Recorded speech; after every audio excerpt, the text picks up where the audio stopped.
मित्रांनो, अनेक वर्ष तुमच्या सगळ्यांच्या माझ्यासारख्या कार्यकर्त्याला राज्याच्या राजकारणामध्ये काम करण्याची संधी ही मिळालेली आहे, ती 91 पासून मिळालेली आहे. आज या गोष्टीला जवळपास 36 वर्ष पूर्ण झालेली आहे. आत्ताही आठव्यांदा मला माझ्या बारामती मतदारसंघामधून तिथल्या मतदारांनी लाखाच्या पेक्षा जास्त मताधिक्याने विजयी केलेला आहे. परंतु मी तिथली कामं करतच असतो, ते माझं कर्तव्य आहे. परंतु एकटा भाग पुढे जाऊन चालत नाही. महाराष्ट्राचा चांद्यापासून बांद्यापर्यंतचा परिसर विकसित झाला पाहिजे, ही भावना आमच्या राष्ट्रवादी काँग्रेस पक्षाची आमची आहे. आजच्या या कार्यक्रमाच्या निमित्तानं म्हणजे आमची युती आहे, महायुती. इथं भारतीय जनता पक्षाचे पण अध्यक्ष आणि पदाधिकारी उपस्थित आहेत. काही माझ्या शिवसेनेचे पण पदाधिकारी अध्यक्ष उपस्थित असतील. त्या सर्वांचाच उल्लेख मी करू इच्छितो. आणि देवेंद्र फडणवीस, एकनाथराव शिंदे, मी, नरहरी झिरवाळ असतील, त्याच्यामध्ये दादाजी भुसे असतील, त्याच्यामध्ये आमचे माणिकराव कोकाटे असतील, आम्ही सगळेजण मिळून हा राज्य सरकारचा गाडा पुढे नेण्याचा प्रयत्न करतो. जनतेने खूप विश्वास टाकला. माझ्या नाशिक जिल्ह्याने पण खूप मोठा भरभक्कम पाठिंबा महायुतीला दिला. 15 जागापैकी जवळपास 14 जागा महायुतीच्या आल्यात. मालेगावची जागा अतिशय थोड्या फरकाने पराभूत झाली, नाही तर सर्वच्या सर्व जागा महायुतीच्या पाठीशी उभं करण्याचं काम नाशिककरांनी केलं. त्याबद्दल मी नाशिककरांना धन्यवाद देतो, कळवणकरांना धन्यवाद देतो. आता आमची जबाबदारी. नितीननी बोलत असताना त्याचा उल्लेख केला की मला पहिल्यापासून सकाळी लवकर कामाची सवय आहे. मी मंत्रालयामध्ये पण 8-8:30 वाजता जाणारा एक कार्यकर्ता आहे. साहजिकच लोकांचे प्रश्न असतात. आमदारांच्या बरोबर शिष्टमंडळ आल्यानंतर त्यांना आत येता येतं. आज मला स्वर्गीय A.T. पवार साहेबांची आठवण आल्याशिवाय राहत नाही. मी त्यांना भावपूर्ण श्रद्धांजली अर्पण करतो. पण त्यांनी पण त्यांच्या काळामध्ये माझा कळवणचा परिसर असेल, सुरगडाचा परिसर असेल, सगळ्या भागामध्ये विकास करण्याच्या करता शेवटपर्यंत आमचे पवार साहेब झटले. एक असा काळ होता की ओतूरचा हा जो डॅम आहे, हा न झाल्यामुळं देखील लोकांनी आमच्या भावकीला पराभूत केलेलं होतं. हे पण आम्ही विसरलेलो नाहीये. पण यावेळेस मात्र हे धरण आमच्याच भावकीने करून दाखवलं आणि आम्ही लोकांनी मित्रांनो, साधारण धरणाच्या संदर्भातली माहिती जर द्यायचं झालं तर हे धरण 90 MCFTचं आहे. 450 हेक्टर म्हणजे 1100 एकर, जवळपास 1100-11.25 एकर एवढं क्षेत्र ओलिताखाली येणार आहे. त्यामध्ये धरण पूर्ण 96 मध्ये झालं, रोजगार हमीच्या योजनेमधनं झालं. परंतु दुर्दैवाने 96 ह्या काळामध्ये जी धरणं झाली ही दुष्काळामध्ये केलेली धरणं होती आणि त्याच्यामुळे गळती अनेक ठिकाणी पाहायला मिळते. आता इथं गळती होत होती, त्यामुळे नवीन प्रशासकीय मान्यता आम्ही 65 कोटी रुपयाची दिली. ऑक्टोबर 24 मध्ये वर्क ऑर्डर दिली. त्या कामाची किंमत साधारण 45 कोटी रुपये आहे. कॉन्ट्रॅक्टर लोक इथं आहेत, मशिनरी लागलेली आहे. पावसाने जर साथ दिली, जरा उघडीप दिली तर काम बरंच आत्ता देखील उरकेल. पण साधारण टार्गेट पुढच्या जून 2026 पर्यंत हे काम पूर्ण करण्याचं आहे. माझी शेतकरी बांधवांना आग्रहाची विनंती आज आल्यानंतर मला आमच्या नितीन पवारांना वेगवेगळ्या प्रकारची निवेदन दिलेली आहे. त्यामध्ये ओतूर धरणाचं काम आता चालू आहे. ते काम पूर्ण झाल्यानंतर आम्हाला ओतूर, कुंडाणे, शिरसमणी, भुसणी, दयाने गावातील शेतकऱ्यांना शेतीसाठी पाणी देण्यासाठी पाटसऱ्या होणं आवश्यक आहे. 1000 एकर शेतीला त्याचा उपयोग होणार आहे.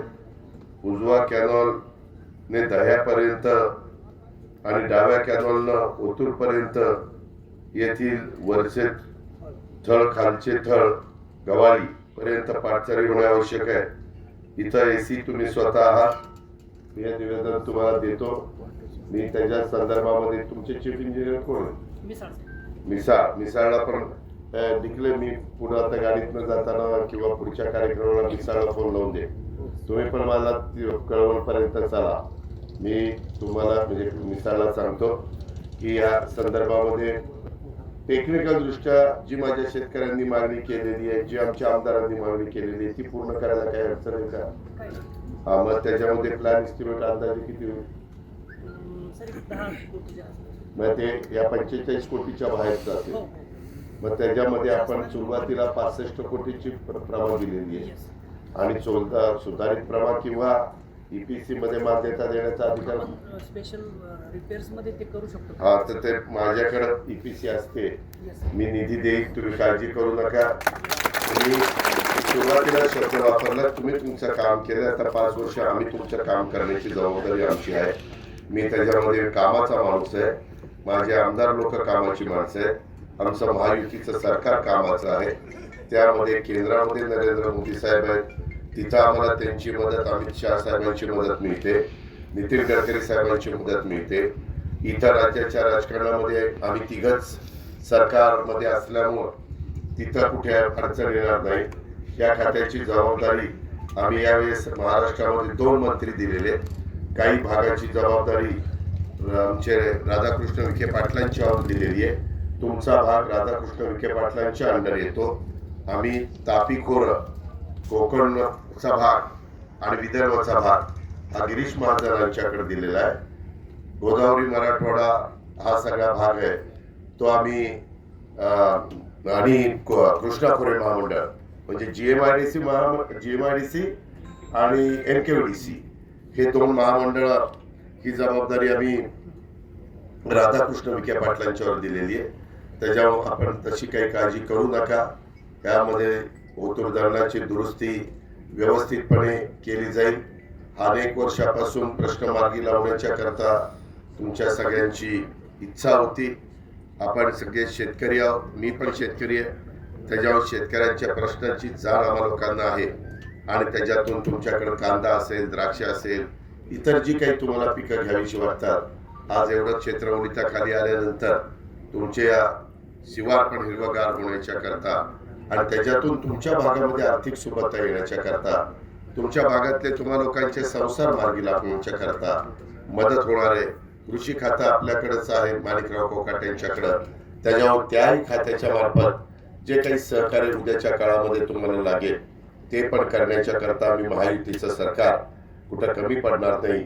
आता उद्याच्या 21 तारखेला खरीप पूर्वची मीटिंग आम्ही घेतोय. त्या मीटिंगच्या निमित्तानं बियाणं पण माझ्या शेतकऱ्यांना मिळेल का? पाऊस अंदमान निकोबार पर्यंत आलाय, ज्याला आपण मान्सून म्हणतो, तो वेळेतच केरळमध्ये येईल अशा प्रकारची परिस्थिती आहे. आणि केरळमध्ये आल्यानंतर तो आपल्या गोव्याकडे सरकतो आणि गोव्यातनं मग आपला सह्याद्रीचा जो दऱ्याखोऱ्याचा भाग आहे त्या ठिकाणी सिंधुदुर्ग, रत्नागिरी, रायगड, ठाणे, पालघर या सगळ्या भागातनं आपल्याकडे तो सरकतो. त्याच्यामुळं पावसाची परिस्थिती यंदा चांगली आहे असं अंदाज व्यक्त करण्यात आलेला आहे. दरवर्षीच्या प्रमाणे पाऊस पडेल, थोडासा 103% पडण्याची शक्यता आहे. आता बरेच अंदाज अचूक होतात. आता आम्ही एआयच्या माध्यमातून म्हणजे आर्टिफिशियल इंटेलिजन्स, पाणी त्याच्यात कमी लागतं, खत त्याच्यात कमी लागतं, नवीन प्रकारची टेक्नॉलॉजी आहे. त्याकरता यंदा अर्थसंकल्पामध्ये 500 कोटी रुपयाची तरतूद माझ्या शेतकरी बांधवांनो आपण त्या ठिकाणी केलेली आहे. काही महत्वाची पिकं आम्ही त्याच्यात धरली, मग काही फळबागा त्याच्यात घेतल्यात. ऊस घेतलाय, सोयाबीन, कापूस, त्याच्या संदर्भामध्ये कांदा, तसंच असे वेगवेगळी जी पिकं माझ्या महाराष्ट्रातला शेतकरी अनेक भागामध्ये करतो त्या पिकाला आम्ही प्राधान्य दिलेलं आहे. ते यशस्वी झाल्यानंतर पुढच्या वेळेस अजून निधीची तरतूद करण्याच्या करता मी देवेंद्र फडणवीसजी आणि एकनाथराव शिंदे आम्ही सगळेजण तुम्हाला सहकार्य करू. यंदा आम्ही 3, 5, 7.5 हॉर्सपावरच्या मोटारीची बिलं ही तुमची माफ केलेली आहे. 20,000 कोटी रुपयाचा भार हा राज्य सरकारने 44 लाख शेतकऱ्यांचा माझ्या महाराष्ट्रातल्या आम्ही लोकांनी उचललेला आहे. आणि त्या संदर्भामध्ये आमचा आता प्रयत्न आहे की माझ्या शेतकऱ्याला आठवड्यातनं निम्मे दिवस रात्री वीज आणि निम्मे दिवस दिवसा वीज हे सूत्र आम्हाला बदलायचं आहे. आम्हाला दिवसा वीज द्यायची आहे आणि त्याकरता सोलरचा आम्ही उपयोग करून घेतोय. सूर्यप्रकाशावरून 9,500 मेगावॅट विजेचं काम आम्ही हातामध्ये घेतलंय. त्याला करोडो रुपये आम्हाला लागले, परंतु आम्ही ते समाजाच्या करता माझ्या शेतकऱ्यांच्या भल्याकरता रात्री अपरात्री पाणी देत असताना कधी बिबट्या येतो, कधी वेगवेगळे प्राणी, साप विंचू काट्याची पण भीती माझ्या शेतकऱ्याला असते आणि त्याच्यामुळं घरातली पण लोक काळजी करतात. त्याच्याऐवजी दिवस उजाडला की माझ्या शेतकऱ्याला वीज मिळाली पाहिजे, दिवस मावळला की तो आपल्या घरी आला पाहिजे, संसारात रमला पाहिजे, बायका मुलांच्या सुखदुःखामध्ये सहभागी झाला पाहिजे. अशा प्रकारचं सूत्र आम्ही स्वीकारलेलं आहे आणि त्याकरता खूप मोठा कार्यक्रम राज्य सरकारने हातामध्ये घेतलेला आहे. कामं सोलरची मोठ्या प्रमाणात चालू आहे. असे बदल आम्ही त्या बाबतीमध्ये करतोय. आपण काळजी करू नका. इतर बऱ्याच गोष्टी आहेत. ओतूरच्या धरणाचा जुना सांडावा तोडून नव्याने कॉन्क्रीटमध्ये सांडावा बांधण्याचा, तसंच नवीन धरणाच्या जुन्या धरणाचं मटेरियल न वापरता नवीन गुणवत्तेचं साधन साहित्य वापरण्याचा निर्णय घेतलाय. त्याच्यामुळं माझ्या चतुर्शृंगीच्या गडाच्या विकासासाठी देखील आम्ही निधी कमी पडून देणार नाही, कारण आपल्या जवळच देश विदेशातील प्रत्येक घडामोडींचे लाईव्ह अपडेट मिळवण्यासाठी आता साम टीव्हीच्या सर्व सोशल मीडिया प्लॅटफॉर्मला लाईक, फॉलो आणि सबस्क्राईब करा. तसंच सर्व नोटिफिकेशनसाठी बेल आयकॉन प्रेस करायला विसरू नका.